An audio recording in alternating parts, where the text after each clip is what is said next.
sampel ini, kalau teman-teman lembaga survei lain kan ngambil 440.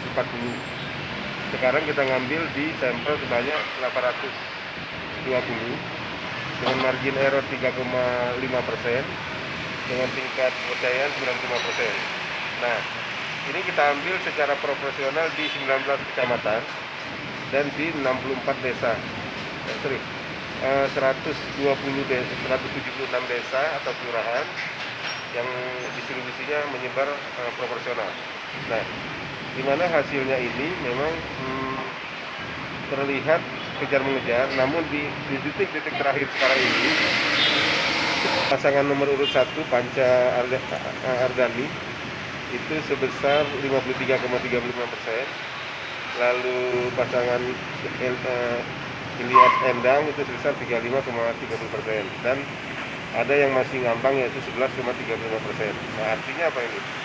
Artinya di sisa waktu ini, di sisa waktu sekitar 20 sampai 23 hari ini, itu masih ada potensi kejar mengejar. Artinya kalau ada masalah politik yang sangat signifikan, ini bisa merubah posisi ini karena masih ada swing voter. Namun memang keunggulan saat ini Panca ini memang harus disikapi oleh pasangan nomor 2 untuk lebih memacu melakukan sosialisasi di tahapan ini.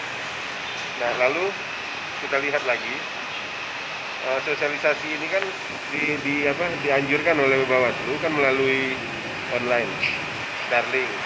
Namun masyarakat belum menerima secara nasional.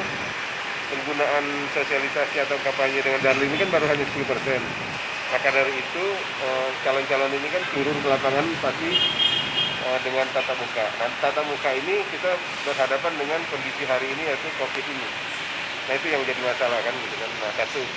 Kedua, potensi yang bisa merubah elektabilitas ini dengan adanya pelaksanaan debat yang kedua nanti. Itu menjadi perhatian besar oleh masyarakat Ogan Ilir untuk melihat calon-calon yang maju.